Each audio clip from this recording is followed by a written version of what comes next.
মৌলিক সংস্কার না হলে স্বৈরাচার আবারও ফিরবে, সতর্ক করলেন প্রধান উপদেষ্টা। জুলাইয়ের শিক্ষা ভুলে না যাওয়ার আহ্বান। আমাদের জাতির ভেতরে এমন কিছু রয়ে গেছে যেটা যত শাস্তি দিই, যত কিছু দিই, ওটার বীজ বোধে আমাদের মধ্যে থেকে যাবে। এই বীজ থেকে আমরা কিভাবে মুক্তি পাই, এটি আজকের জানার বিষয়, আমাদের চ্যালেঞ্জের বিষয়। গণ অভ্যুত্থানের বার্ষিকী ঘিরে সারা দেশে সহিংসতার আশঙ্কা। 29 জুলাই থেকে 11 দিনের বিশেষ সতর্কতা, নিরাপত্তা জোরদার। প্রায় 146টা পয়েন্টে আমরা চেকপোস্ট বসাবো। নিরাপত্তা দিতে না পারলে সংস্কার কাজে আসবে না, বললেন মির্জা ফখরুল। গুমের শিকার পরিবারে পুনর্বাসন করবে বিএনপি। তত্ত্বাবধায়ক সরকার পুনর্বহালে একমত হলেও গঠন প্রক্রিয়া ভিন্নতা। চলতি মাসেই ঐকমত্যের বিষয়গুলো চূড়ান্ত রূপ দেবে কমিশন। হাসিনার অপরাধ পাকিস্তানিতে চেয়েও জঘন্য, মন্তব্য আইন উপদেষ্টার। গণহত্যার বড় অংশের বিচার ডিসেম্বরের শেষের আশা। জাতীয় নির্বাচনকে সামনে রেখে 31 অগস্ট চূড়ান্ত ভোটার তালিকা, 9 সেপ্টেম্বর ডাকসু নির্বাচন, 12 অগস্ট থেকে মনোনয়নপত্র বিতরণ। এবং নারী এশিয়ান কাপে কঠিন পরীক্ষার অপেক্ষায় বাংলাদেশ দল। ইদাদের প্রতিপক্ষ শক্তিশালী চীন, উত্তর কোরিয়া এবং উজবেকিস্তান। আমন্ত্রণ সংবাদ সন্ধ্যায়, শুনছিলেন শিরোনাম, সাথে আছি বিপাশা চক্রবর্তী। জুলাইয়ের 36 দিনের প্রভাব কতটা গভীরে প্রথিত হয়েছে তার উপরই দেশের ভবিষ্যৎ নির্ধারণ করবে বলে মন্তব্য করেছেন প্রধান উপদেষ্টা ডক্টর মোহাম্মদ ইউনূস। তার শঙ্কা, গভীর থেকে সংস্কার না হলে দেশে ফিরবে পলাতক স্বৈরাচার। তাই জুলাইয়ের শিক্ষা ভুলে না যাওয়ার আহ্বান জানান প্রধান উপদেষ্টা। রাজধানীর একটি হোটেলে জুলাই স্মরণ অনুষ্ঠানে এসব কথা বলেন তিনি। আরো জানাচ্ছেন সাইফুল রিপোর্ট। রাজধানীর একটি হোটেলে জুলাই স্মরণ অনুষ্ঠান আয়োজন করে জাতিসংঘের human rights commission. Good afternoon. এতে 24-এর গণ অভ্যুত্থানের শহীদদের স্মৃতিচারণ করতে গিয়ে কান্নায় ভেঙে পড়েন স্বজনরা।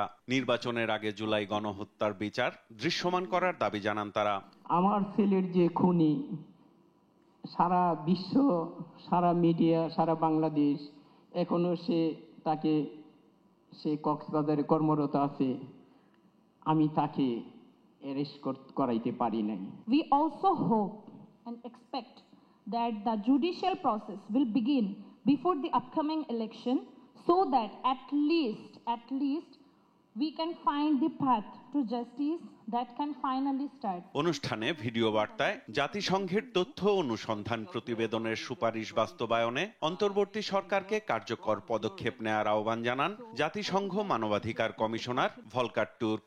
Bangladesh needs legal and institutional reforms, including to the security sector, so that this can never happen again. প্রধান অতিথির বক্তব্যে প্রধান উপদেষ্টা ডক্টর মোহাম্মদ ইউনূস বলেন, জুলাইয়ের শিক্ষা দেশের ভবিষ্যৎ নির্ধারণ করবে। গভীরতম পরিবর্তন যদি না করি, দেশ স্বৈরাচারের বিরুদ্ধে আজকে আমরা কথা বলছি, আবার ঘুরে ফিরে এসে চলে আসবে, এক ভঙ্গিতে না এক ভঙ্গিতে চলে আসবে। যতই আমরা আইন কানুন সামাল দিই, যতই সংস্কার করি, যে সংস্কার আমাদের দরকার সেই সংস্কার আরো গভীরের সংস্কার।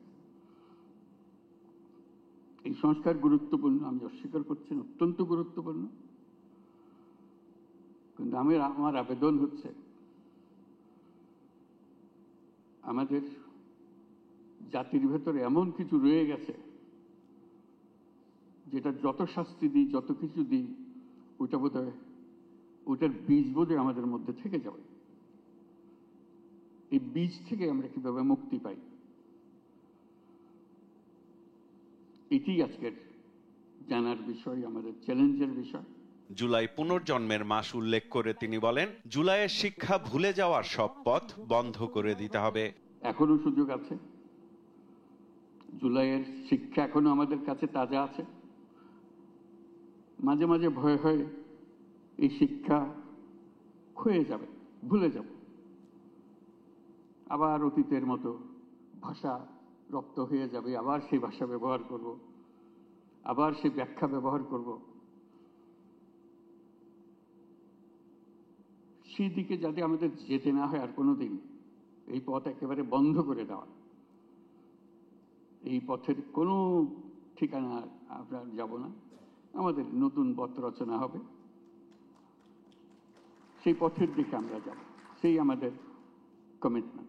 জাতিসংঘ মানবাধিকার কমিশনের তথ্য অনুসন্ধান ও সুপারিশের জন্য সংস্থাটিকে ধন্যবাদও জানান প্রধান উপদেষ্টা। On behalf of the people of Bangladesh, I thank the United Nations. Saiful Ripon, দেশ TV, Dhaka. In our darkest hour. 29 July থেকে 8 অগস্ট সারা দেশে নৈরাজ্য সহিংসতার আশঙ্কা করছে পুলিশের বিশেষ শাখা এসপি। পতিত আওয়ামী লীগ নেতাকর্মীরা এমন কার্যক্রম চালাতে পারে এমন তথ্যের ভিত্তিতে বিশেষ সতর্কতা জারি করেছে গোয়েন্দা সংস্থাটি। সন্দেহভাজন যানবাহনে তল্লাশি, সাইবার পেট্রোলিং এবং গোয়েন্দা নজরদারি জোরদার সহ নানা নির্দেশনা দেওয়া হয়েছে। এদিকে রাজধানীতে 146টি পয়েন্টে চেকপোস্ট বসানোর কথা জানিয়েছে ডিএমপি। আরো জানাচ্ছেন শাহাদাত নিশাদ। টানা 15 বছর ক্ষমতা থাকার পর গেল বছর 5 আগস্ট ছাত্র জনতার অভ্যুত্থানে ক্ষমতাচ্যুত হয় আওয়ামী লীগ সরকার। এরপর চোরাগুপ্তা নানা কার্যক্রম চালালেও প্রকাশ্য কর্মসূচি নেই তাদের। তবে গণঅভ্যুত্থানের বশবর্তী ঘিরে সহিংসতা বা হামলার পরিকল্পনা করছে দলটি, এমন তথ্য পেয়েছে গোয়েন্দারা। অন্তর্বর্তী সরকার দলটির রাজনৈতিক কার্যক্রম নিষিদ্ধ করলেও দেশ বিদেশে ছদ্মবেশে নেতাকর্মীরা তৎপর বলে মনে করছেন তারা। সহিংসতার আশঙ্কায় সারা দেশে 29 জুলাই থেকে 11 দিনের বিশেষ সতর্কতা জারি করেছে আইন শৃঙ্খলা বাহিনী। যদিও আইজিপি জানান জুলাই আগস্ট ঘিরে আগে থেকে তৎপর বাহিনীগুলো। ওই পত্রিকায় তো দেখতেই আছেন, আমরা তো এই সময়টা একটু সতর্ক, জুলাই আগস্ট পুরোটাই, তাই না? এটাই আর কি। নিরাপত্তা নিশ্চিতে সব ইউনিটকে রাজনৈতিক পরিস্থিতি পর্যবেক্ষণ, সন্দেহভাজন ব্যক্তি ও যানবাহন তল্লাশি এবং গুরুত্বপূর্ণ স্থাপনায় নিরাপত্তা জোরদার এবং সাইবার গোয়েন্দা কার্যক্রম জোরদারের নির্দেশ দিয়েছে ডিএমপি। সেই সঙ্গে বিশেষ অভিযান চালাতে বলা হয়েছে 29 জুলাই থেকে 8 আগস্ট। এছাড়া গ্রেপ্তারি পরোয়ানা তামিল, সাইবার পেট্রোলিং এবং গোয়েন্দা নজরদারি বাড়ানোরও নির্দেশনা দেওয়া হয়েছে। আমাদের এই চেকপোস্ট, মোবাইল পেট্রোল, এই ফুড পেট্রোল, ইভেন ওই যে সিটিটিসি এবং ডিবির তাদের নিজস্ব সকলের প্রোগ্রাম আছে। এর অতিরিক্ত আমরা কিছু পয়েন্টে, প্রায় 146টা পয়েন্টে আমরা চেকপোস্ট বসাবো। সুনির্দিষ্ট তথ্যের ভিত্তিতে এমন নির্দেশনা বলে মনে করছেন অপরাধ বিশ্লেষকরা। নাশকতা ঠেকাতে সর্বোচ্চ কঠোর হওয়ার পাশাপাশি গণগ্রেপ্তার এড়ানোর পরামর্শ তাদের। গতিবিধি সন্দেহজনক এবং আইনের দৃষ্টিতে প্রশ্নবিদ্ধ, এদের বিরুদ্ধে আইনগত ব্যবস্থা গ্রহণ করতে পারলে চলমান যে অস্থিরতা বা যে অভিযোগগুলো আছে বা যে ধরনের সন্দেহজনক পরিস্থিতির সম্ভাবনা আছে সেই জায়গাগুলো নিয়ন্ত্রণ করা সম্ভব হবে। চলতি বছরের 12 মে এক প্রজ্ঞাপনে আওয়ামী লীগ এবং এর অঙ্গ ও সহযোগী সব সংগঠনের কার্যক্রম নিষিদ্ধ করেছে অন্তর্বর্তী সরকার। শাহাদাত নিশাদ, দেশ টিভি, ঢাকা। চলমান সংস্কারে জনগণের নিরাপত্তা নিশ্চিত না হলে তা কোনো কাজে আসবে না বলে মন্তব্য করেছেন বিএনপি মহাসচিব মির্জা ফখরুল ইসলাম আলমগীর। সংস্কারকে বিএনপি ভয় পায় না উল্লেখ করে তিনি বলেন, পিআর পদ্ধতির নির্বাচন মানুষ বোঝে না, তাই মানুষ যে নির্বাচন বোঝে সেই নিয়মেই নির্বাচন করতে হবে। নিয়াজ মোর্শেদের প্রতিবেদন। আজও কাঁদছে গুম হওয়া পিতার সন্তানরা। বাবা বেঁচে আছেন কি নেই সেই খবরটুকুই এখন শুধু তাদের জানার আগ্রহ। বাবাকে ফিরে পেতে সন্তানদের আহাজারিতে ভারী হয়ে ওঠে বনানীর কামাল আতাতুর্ক মাঠ। মঙ্গলবার সকালে বনানীর মাঠে আমরা বিএনপি পরিবার ও মায়ের ডাকের আয়োজনে অনুষ্ঠিত হয় গণতান্ত্রিক পদযাত্রায় শিশু শীর্ষক আলোচনা অনুষ্ঠান। আমি আমার বাবার হত্যার বিচার চাই এবং যারা গুম হয়েছে তাদের সকলকে ফিরে পেতে চাই।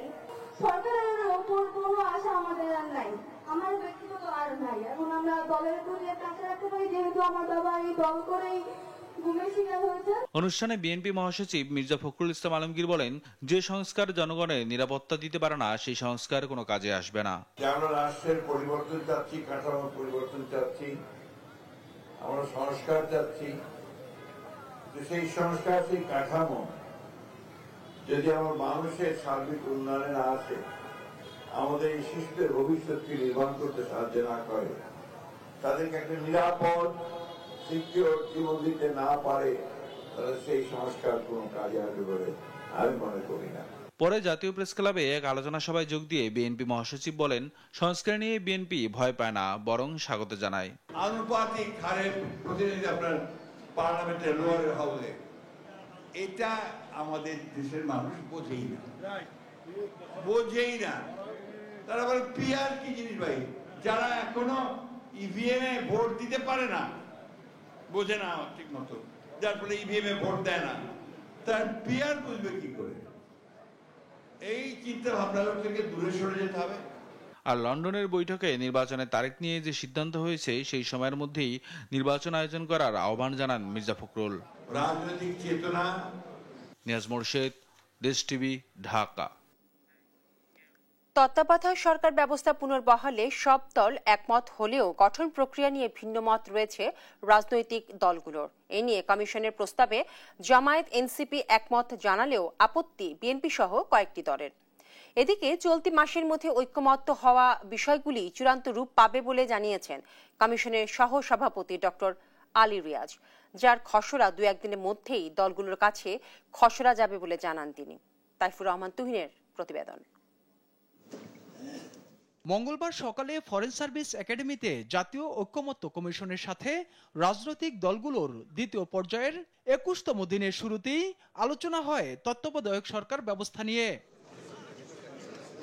তত্ত্বাবধায়ক সরকার ব্যবস্থা পুনর্বহাল নিয়ে সব দল একমত হলেও গঠন প্রক্রিয়া নিয়ে ভিন্নমত রয়েছে রাজনৈতিক দলগুলোর। এ নিয়ে কমিশনের সিদ্ধান্তে জামাত এনসিপি একমত পোষণ করলেও ভিন্নমত বিএনপি সহ কয়েকটি দলের।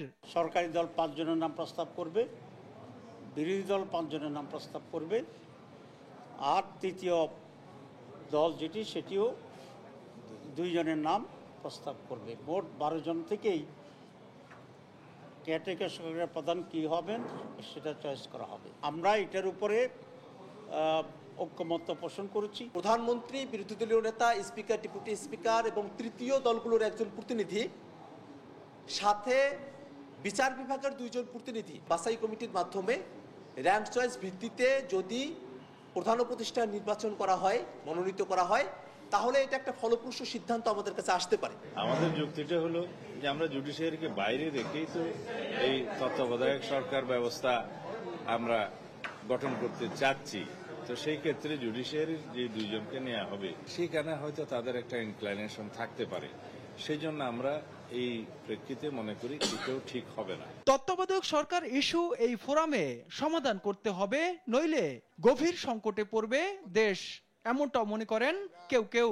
গণতান্ত্রিক রূপান্তর তৈরি হওয়ার আগ পর্যন্ত আমরা পার্লামেন্টের কাছে এই বিষয়গুলো ছেড়ে দিতে পারি না। তাই আমরা মনে করছি সমাধানটা এখানেই খুঁজতে হবে। আমরা ত্রয়োদশ সংশোধনে যাওয়াটা কোনো প্রয়োজন মনে করি না।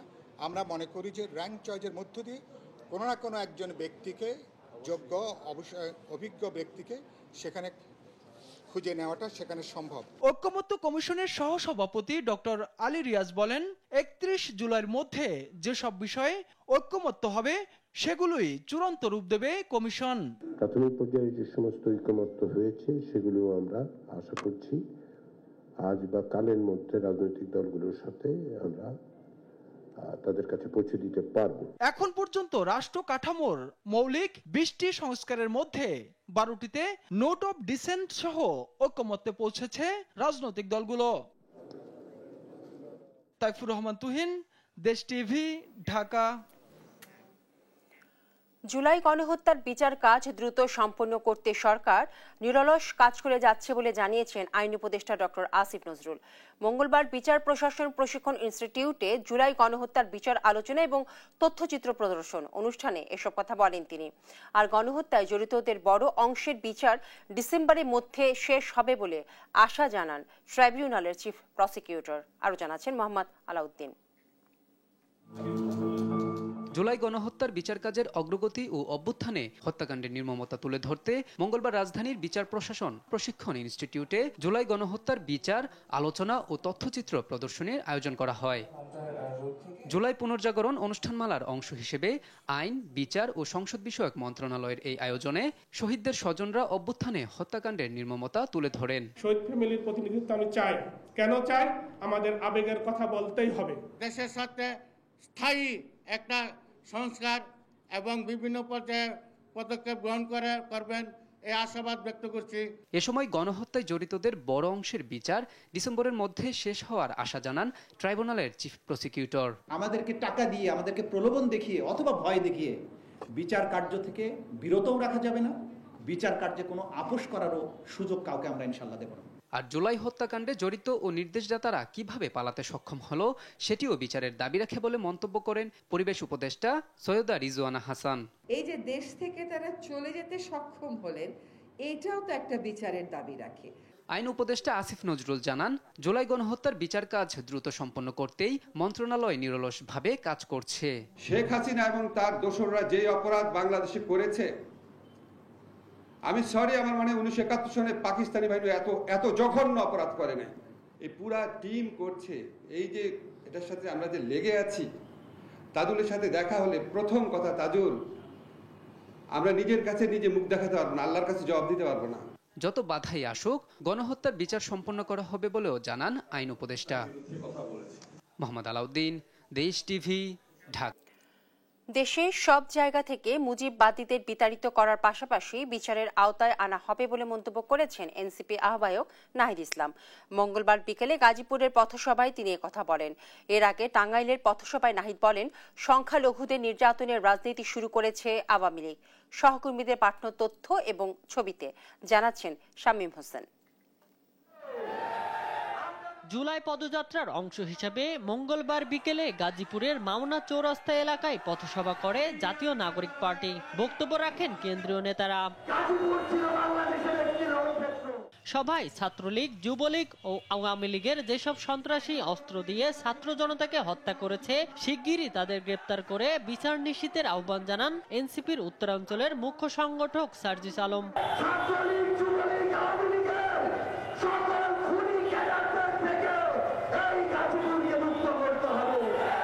এনসিপির আহ্বায়ক নাহিদ ইসলাম বলেন, বাংলাদেশের অন্যতম প্রতিষ্ঠাতা মাওলানা ভাসানী, তার আদর্শে নতুন সমাজ, নতুন দেশ গড়ার প্রত্যয় ব্যক্ত করেন তিনি। আওয়ামী ফ্যাসিস্টদের বিচার দ্রুত করার কথাও বলেন তিনি। গাজীপুরে সন্ত্রাসীরা টহল দিচ্ছে, মহড়া দেওয়ার চেষ্টা করছে,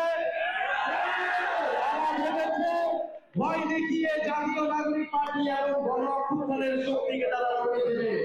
এর আগে টাঙ্গাইলের নিরালা মোড় পথসভায় নাহিদ ইসলাম বলেন, অন্য ধর্মের ওপর আঘাত করা ইসলামের শিক্ষা নয়। সংখ্যালঘুদের ওপর যারা নির্যাতন করছে তাদের উদ্দেশ্য রাজনৈতিক ফায়দা হাসিল করা। রংপুরে সংখ্যালঘুদের বাড়িঘরে হামলা ও ভাঙচুরের নিন্দা জানান তিনি। আমাদের ধর্ম এটাকে পারমিট করে না।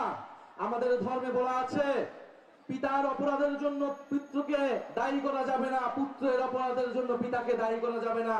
এই ঘটনা যারা ঘটাচ্ছে তাদের উদ্দেশ্য ধর্মীয় নয়, তাদের উদ্দেশ্য রাজনৈতিক, তাদের উদ্দেশ্য সাম্প্রদায়িক এবং তাদের উদ্দেশ্য হচ্ছে লুটপাট করা। এই রাজনীতি শুরু করেছিল আওয়ামী লীগ, সংখ্যালঘুদের জমি দখল এবং লুটপাটের রাজনীতি এবং বিচারণা করার রাজনীতি।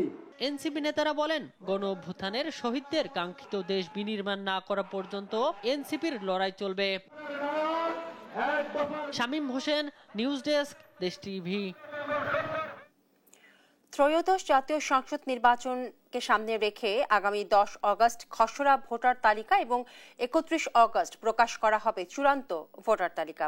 সেই সঙ্গে 21 অগস্ট পর্যন্ত হবে দাবি আপত্তি নিষ্পত্তি। মঙ্গলবার বিকেলে এই তথ্য জানিয়েছে নির্বাচন কমিশনের সিনিয়র সহকারী সচিব নাসির উদ্দিন। জানান, খসড়া ভোটার তালিকায় 44,66,000 নতুন ভোটার যুক্ত হয়েছে। দ্রুতই এই তালিকা প্রকাশ করা হবে। এছাড়া সর্বশেষ হালনাগাদ তথ্য অনুযায়ী বর্তমানে দেশে মোট ভোটার সংখ্যা 12,37,32,274 জন। আগামী ফেব্রুয়ারিতে ত্রয়োদশ জাতীয় সংসদ নির্বাচনকে সামনে রেখে জোর প্রস্তুতি নিচ্ছে নির্বাচন কমিশন। জাতীয় সরকার গঠন এবং জাতীয় নির্বাচন কবে হবে তা পুরোপুরি বাংলাদেশের অভ্যন্তরীণ বিষয় বলে মন্তব্য করেছেন ঢাকায় নিযুক্ত চীনের রাষ্ট্রদূত ইয়াও ওয়েন। মঙ্গলবার জাতীয় প্রেস ক্লাবে ডিক্যাপ টকে এক প্রশ্নের জবাবে তিনি এই কথা বলেন। এ সময় তিস্তা বহুমুখী প্রকল্পের দায়িত্ব নিতে চীন পুরোপুরি প্রস্তুত উল্লেখ করে রাষ্ট্রদূত জানান, এই সিদ্ধান্ত এখন বাংলাদেশকেই নিতে হবে। মোহাম্মদ সাকিবের একটি রিপোর্ট। মঙ্গলবার জাতীয় প্রেস ক্লাবে ডিপ্লোম্যাটিক করেসপন্ডেন্টস অ্যাসোসিয়েশন বাংলাদেশ ডিক্যাপ আয়োজিত ডিক্যাপ টকে অতিথি ছিলেন চীনের রাষ্ট্রদূত ইয়াও ওয়েন। এ সময় চীন বাংলাদেশ সম্পর্ক সহ দ্বিপক্ষীয় নানা ইস্যুতে কথা বলেন তিনি। বাংলাদেশের তিস্তা প্রকল্প বাস্তবায়নে আগ্রহের কথাও জানান রাষ্ট্রদূত। We are working very closely with relevant agencies of Bangladesh. We are waiting for Bangladesh to provide from official channel for Chinese support in this project. So now we are working very closely with Bangladesh authorities on this. So China, our position is very clear. If Bangladesh want to China help, we are ready. সাংবাদিকদের প্রশ্নের জবাবে তিনি বলেন, বাংলাদেশে জাতীয় সরকার হবে কিনা তা দেশের অভ্যন্তরীণ বিষয়। আসন্ন জাতীয় নির্বাচন সবার কাছে গ্রহণযোগ্য হবে বলেও আশাও জানান ইয়াও when. Either it's national government, the election you see, whether it's early, it's all sort of things. As a foreign diplomat, it's not for me to answer these questions. It is you. You are Bangladesh people. It's you to decide when the election be held. From our China side, we are good friend of Bangladesh. We want to see a very successful, very smooth Bangladesh, and which is can be accepted by all the Bangladeshi people. এই সময় বাংলাদেশ সহ বিভিন্ন দেশে যুক্তরাষ্ট্রে শুল্ক আরোপের বিরোধিতাও করেন চীনের রাষ্ট্রদূত। The U.S. has rolled out a series of unilateral tariffs, including so-called reciprocal tariffs. The U.S. imposed a 35% tariff on Bangladesh, one of the least developing countries, which is neither reasonable nor ethical. Mohammad Shakib, দেশ TV, Dhaka. Milestone স্কুলে অস্থায়ী medical camp পরিচালনা করছে বিমান বাহিনী। এতে সামান্য পুড়ে যাওয়া কিংবা আগুনের আঁচ লাগা শিক্ষার্থীরা চিকিৎসা নিচ্ছে। পাশাপাশি আতঙ্কিত শিক্ষার্থীদের নিয়ে চলছে মানসিক স্বাস্থ্য কাউন্সেলিং। এদিকে জাতীয় বার্ন ইনস্টিটিউটে চিকিৎসাধীন ৩ জনের অবস্থা আশঙ্কাজনক। আরো জানাচ্ছেন আলী আক্কাস আকাশ। উত্তরা মাইলস্টোন স্কুলে যুদ্ধবিমান বিধ্বস্তের ঘটনায় আহত ও আতঙ্কিত শিক্ষার্থীদের মেডিকেল সেবার পাশাপাশি কাউন্সেলিং এর অস্থায়ী মেডিকেল ক্যাম্প করেছে বাংলাদেশ বিমান বাহিনী ও স্কুল কর্তৃপক্ষ। সোমবার থেকে শুরু হয়ে এই মেডিকেল ক্যাম্প চলবে 1 সপ্তাহ। প্রতিদিন সকাল 9টা থেকে 2টা পর্যন্ত সেবা নিতে পারছেন শিক্ষার্থীরা। মেডিকেল ক্যাম্পে সামান্য পুড়ে যাওয়া কিংবা আগুনের আঁচ লাগা আহতদের চিকিৎসা ড্রেসিং করানো হচ্ছে। যারা হাসপাতাল থেকে ছাড় পেয়েছেন কিন্তু এখনো পুরোপুরি সুস্থ নন, তারাও এখানে ডাক্তার দেখাতে পারছেন। এদিকে 3 দফা পেছানোর পর নতুন করে প্রতিষ্ঠান খোলার তারিখ নির্ধারণ হয়েছে আগামী 3 আগস্ট। এখানে মাইলস্টোন কলেজের শিক্ষার্থী, কর্মকর্তা, কর্মচারী, অনুষদ সদস্য এরা সবাই এবং এদের পরিবার এর মধ্যে অন্তর্ভুক্ত। এই দুর্ঘটনার পর শিক্ষার্থীদের মানসিক ট্রমা থেকে বেরিয়ে আসতে স্কুল প্রাঙ্গণে খোলা হয়েছে অস্থায়ী কাউন্সেলিং ক্যাম্প। এতে শিক্ষার্থীরা স্বাভাবিক শিক্ষা কার্যক্রমে ফিরতে পারবে বলে আশা অভিভাবকদের। না এটা আমি মনে করি এই ব্যবস্থাটা ভালোই। ওরা আজকে এই জন্য স্কুলে আসতে পারছে, হাঁটতেছে, টিচারদের সাথে কথা বলতেছে। না এটা আমি মনে করি এটা পজিটিভ সাইড। এটা হ্যাঁ, ওনারা ভালো, এটা অবশ্যই ভালো। ওনারা প্রতিনিয়ত খোঁজ খবর নিচ্ছে, একদিন পর পরই ফোন দিয়ে বাচ্চারা কি অবস্থা, যখন আজকে ফোন দিয়ে এখানে আসার জন্য বলছে যে চলে আসেন, কাউন্সিলিং হচ্ছে এটার জন্য, যেমন প্রতিদিনই ফোন দেয়। এটা এই যে এরকম অ্যাক্সিডেন্ট হয়েছে, আমাদের প্রতিদিনই খবর নিতেছে ফ্রম টিচার, প্রতিদিন খবর নিতে বাচ্চারা কিরকম। আমার মেয়ে তো অলরেডি এখানে দেখে তো 3 দিন পর্যন্ত কোনো খানা দানি ছেড়ে দিচ্ছে। এদিকে জাতীয় বার্ন ইনস্টিটিউটে আইসিইউতে থাকা 3 জনের অবস্থা এখনো আশঙ্কাজনক। তবে বেডে থাকা 5 জনকে ছুটি দেওয়ার মতো সুস্থ হয়েছে বলে জানিয়েছেন হাসপাতাল কর্তৃপক্ষ। ভালো খবরের বিষয় হচ্ছে যে বাকি পেশেন্টগুলো স্ট্যাটিক আছে, অর্থাৎ যে বাকি আরও 3টা ক্রিটিক্যাল এবং সিভিয়ার কেস, তাদের অবনতি ঘটে নাই, মানে কোনো অবনতি ঘটে নাই, আগের মতোই আছে। আর ইন্টারমিডিয়েট যে পেশেন্টগুলো ছিল এদের মধ্য থেকে আমরা 3 জনকে বাসায় পাঠানোর মতো অবস্থা হয়েছে।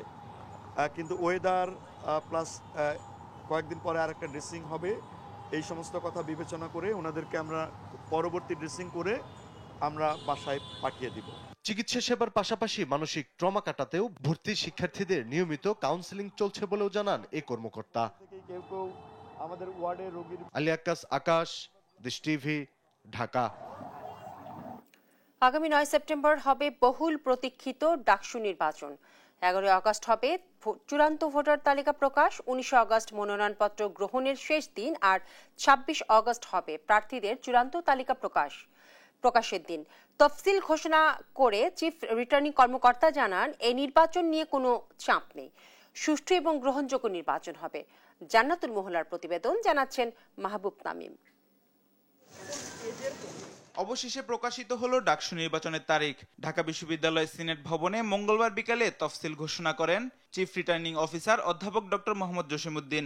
বোর্ড গ্রহণের তারিখ ও সময় 9 সেপ্টেম্বর 2025 মঙ্গলবার সকাল 8টা থেকে অপরাহ্ন 3টা পর্যন্ত। ভোট গণনার তারিখ ও সময় 9 সেপ্টেম্বর 2025 মঙ্গলবার ভোট গ্রহণের পরপরই। ভোটের ফলাফল প্রকাশ 9 সেপ্টেম্বর 2025 মঙ্গলবার ভোট গণনার পরপরই। পরিচয়পত্র ও পে স্লিপ দিয়ে যে কোনো বৈধ শিক্ষার্থী ভোট দিতে পারবেন। নির্বাচন নিয়ে কোনো প্রকার নিরাপত্তা হুমকি নেই বলেও জানান তিনি। 26 আগস্ট থেকে 8 সেপ্টেম্বর পর্যন্ত প্রার্থীরা প্রচারণা চালাতে পারবে। প্রচারণায় সাদা কালো পোস্টার, লিফলেট, হ্যান্ডবিল ব্যবহার করা যাবে। তবে পোস্টারের প্রার্থীর ছবি ব্যতীত অন্য কারো ছবি কিংবা দলীয় কোনো প্রতীক ব্যবহার করা যাবে না। অবহিত করা হয়েছে। ডাকসু নির্বাচনের তফসিল ঘোষণা হওয়ায় উচ্ছ্বসিত ঢাবি শিক্ষার্থীরা। আগামী 9 সেপ্টেম্বর সকাল 8টা থেকে দুপুর 3টা পর্যন্ত চলবে ভোট গ্রহণ।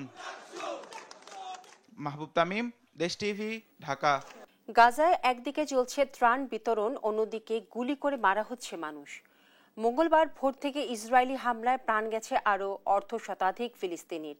এদের মধ্যে ত্রাণ প্রার্থী অন্তত 19 জন। এই অবস্থায় উপত্যকায় যুদ্ধ এবং মানবিক বিপর্যয় থামাতে দ্বিরাষ্ট্র সমাধান প্রশ্নে রুদ্ধদ্বার বৈঠক হয় জাতিসংঘে। তবে এই বৈঠককে স্টান্টবাজি আখ্যা দিয়েছে যুক্তরাষ্ট্র। আরও জানাচ্ছেন আরবিদ আফসার। বিশাল মালবাহী বিমানে তোলা হচ্ছে একের পর এক ত্রাণ সামগ্রী। ক্ষুধার্ত মানুষদের খাবারের যোগান দিতে যুদ্ধবিধ্বস্ত গাজার উদ্দেশ্যে জর্ডানের রানওয়ে ছাড়ল বিমানটি। দৈনিক 10 ঘন্টা হামলা বন্ধের পর গাজায় বেশ জোরে সোরেই চলছে ত্রাণ বিতরণ কার্যক্রম। সোমবার উপত্যকায় বিমান থেকে ত্রাণ সামগ্রী ফেলে সংযুক্ত আরব আমিরাত ও জর্ডান।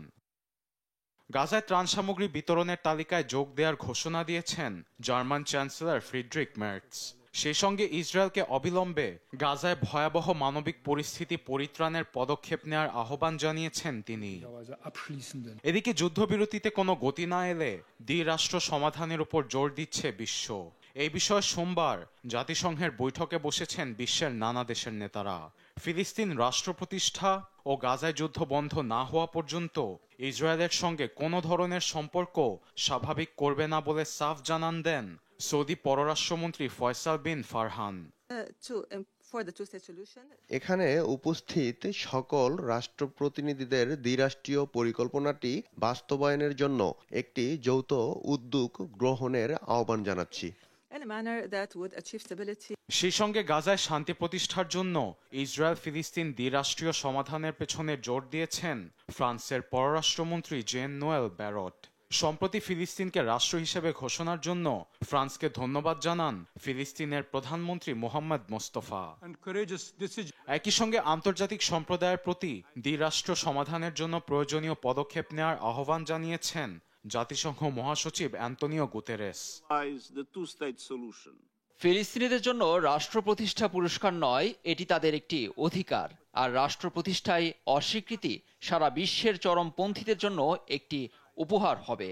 দিন যতই যাচ্ছে গাজায় তত বেশি মানবিক বিপর্যয় নেমে আসছে। জাতিসংঘে দ্বিরাষ্ট্র সমাধানের বৈঠককে স্টানবাজি আখ্যা দিয়েছে মার্কিন পররাষ্ট্র দপ্তর। এমন পদক্ষেপ গাজায় শান্তি প্রতিষ্ঠার বদলে হামাসের আরো জঙ্গি কার্যক্রম করার পথ সুগম করবে বলে দাবি ওয়াশিংটনের।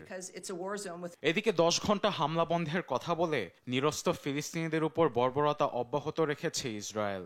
সোমবার উপত্যকা জুড়ে দখলদার বাহিনীর হামলায় প্রাণ হারিয়েছে প্রায় 100 মানুষ। গাজার খান ইউনিসে ত্রাণের জন্য অপেক্ষারত ফিলিস্তিনিদের উপর গুলি চালায় তারা। আবার অনাহারের কারণে মারা গেছে কিছু শিশুও। এমন পরিস্থিতিতে ইসরায়েলের মানবাধিকার সংস্থাগুলো বলছে নেতানিয়াহু গাজায় গণহত্যা চালাচ্ছে। আরবিদ আফসার, নিউজ ডেস্ক, দেশ টিভি। অপেক্ষায় বাংলাদেশ দল। আগামী মার্চে অস্ট্রেলিয়ায় বসতে যাওয়া এই টুর্নামেন্টে বি গ্রুপে বাংলাদেশের সঙ্গে পড়েছে 9 বারের চ্যাম্পিয়ন চীন এবং 3 বারের চ্যাম্পিয়ন উত্তর কোরিয়া। আছে আরেক শক্তিশালী দল উজবেকিস্তান। মঙ্গলবার অস্ট্রেলিয়ার সিডনিতে জমকালো আয়োজনে নারী এশিয়ান কাপের ড্র হয়। তামিমুর রহমানের রিপোর্ট। জমকালো আয়োজনের মধ্যে দিয়ে সিডনির টাউন হলে হয়ে গেল নারী ফুটবলের অন্যতম মর্যাদার আসর এশিয়ান কাপ বাছাইয়ের ড্র। ভবিষ্যতের লড়াই শুরু হলো অবশেষে কাগজে কলমে। 12টি দল ভাগ হয়েছিল 4টি পটে, সেখান থেকে নির্ধারিত হলো গ্রুপ। 4 নম্বর পটে থাকা বাংলাদেশ জায়গা পেয়েছে বি গ্রুপে, যেখানে 3 প্রতিপক্ষ এশিয়ান চ্যাম্পিয়ন চীন, উজবেকিস্তান এবং রহস্যময় শক্তি উত্তর কোরিয়া। আর ড্রয়ের ফলে টুর্নামেন্টের সূচিও হয়ে গেছে চূড়ান্ত। 2026 সালের 3রা মার্চ এশিয়ান কাপে অভিষেক হবে বাংলাদেশের। ওয়েস্টার্ন সিডনি স্টেডিয়ামে প্রথম ম্যাচে বাংলাদেশের প্রতিপক্ষ চীন। 6 মার্চ একই ভেন্যুতে দ্বিতীয় ম্যাচে বাংলাদেশ খেলবে উত্তর কোরিয়ার বিপক্ষে। এরপর তৃতীয় ম্যাচটি খেলতে বাংলাদেশকে যেতে হবে অস্ট্রেলিয়ার অন্য প্রান্তে। 9 মার্চ পার্থ রেক্টেঙ্গুলার স্টেডিয়ামে গ্রুপ পর্বে বাংলাদেশের শেষ ম্যাচে প্রতিপক্ষ উজবেকিস্তান। সব মিলিয়ে চ্যালেঞ্জিং গ্রুপে বাংলাদেশ। 9 বারের চ্যাম্পিয়ন চীন, উত্তর কোরিয়া সহ 3 প্রতিপক্ষই র্যাঙ্কিং এ বাংলাদেশের চাইতে ঢের এগিয়ে। এছাড়াও গ্রুপ সিতে আছে প্রতিবেশী দেশ ভারত, যেখানে তাদের প্রতিপক্ষ ভিয়েতনাম, জাপান এবং চাইনিজ তাইপে। 2006 সালের পর ফের নারী এশিয়ান কাপ আয়োজন করছে অস্ট্রেলিয়া। 20 বছর পর ফিরে আসা এই আসর এবার হবে আরো আধুনিক, আরো বড়। ড্র অনুষ্ঠানে দেখানো হয় এশিয়ান কাপ বাছাইয়ের প্রোমো, তুলে ধরা হয় আয়োজক শহর ও অংশগ্রহণকারী দেশগুলোর বৈচিত্র্য। পুরো ড্র অনুষ্ঠান ছিল শৈল্পিকতায় অনন্য, যার সবচাইতে বড় আকর্ষণ ছিল অস্ট্রেলিয়ার ঐতিহ্য ইন্ডিজিনিয়াসদের নাচ। তামিমুর রহমান, স্পোর্টস ডেস্ক, দেশ টিভি। এশিয়া কাপের দিনক্ষণ চূড়ান্ত হলেও পাকিস্তান এখনো বিক্রি করতে পারেনি ক্রিকেটের জমজমাট এ আসরে টিভি স্বত্ব। 2031 সাল পর্যন্ত এশিয়ান ক্রিকেটের সকল টিভি স্বত্ব আগেই কিনে রাখা সনি টেলিভিশন নেটওয়ার্কের $12 মিলিয়ন প্রস্তাব কিনতে ব্যর্থ পাকিস্তানের সম্প্রচার মাধ্যমগুলো। তবে এশিয়া কাপ টিভিতে দেখাতে পাকিস্তানের চ্যানেলগুলো মিলে তৈরি করছে একটি কনসোর্টিয়াম। তাতে দেশটির ক্রিকেট প্রেমীদের দূর হতে পারে পাক ভারত লড়াই দেখবার আক্ষেপ। বিস্তারিত তাসবিহ শরণের রিপোর্টে। আগেই মেঘ কেটে গেছে এশিয়ান কাপ আয়োজন নিয়ে, বাকি মাত্র ভেন্যু চূড়ান্ত করবার। ভারত পাকিস্তান বিভেদ পিছনে ফেলে সকল জল্পনা কল্পনাকে পাশ কাটিয়ে এবার অপেক্ষা পুরো আসর মাঠে গড়াবার। দর্শকদের আগ্রহের কেন্দ্রে পাকিস্তান ভারতের লড়াই, যেখানে দুই দল 2 থেকে 3 বার একে অপরের বিপক্ষে মুখোমুখি হতে পারে। সেক্ষেত্রে আর্থিক দিক থেকে লাভবান হবে আয়োজকরা, কিন্তু সেখানেই পিছিয়ে পড়ে যাচ্ছে পাকিস্তান। এশিয়া কাপ যখন দোরগোড়ায় তখনও বিক্রি হয়নি পাকিস্তানে এই আসরের টিভি স্বত্ব। মূলত এশিয়া কাপ আয়োজনের স্বত্ব রয়েছে সোনি ইন্ডিয়ার কাছে। 2031 সাল পর্যন্ত তারা এশিয়ান ক্রিকেট কাউন্সিলের কাছ থেকে 1400 কোটি টাকার বিনিময়ে এই স্বত্ব কিনেছে। ফলে ভারত বাদে অন্য দেশের যেই সম্প্রচারকারী সংস্থা এশিয়ান কাপ সম্প্রচার করতে চাইবে তাদের সোনি ইন্ডিয়ার কাছ থেকে টিভি স্বত্ব কিনতে হবে। আর এখানেই ধাক্কা খাচ্ছে পাকিস্তান।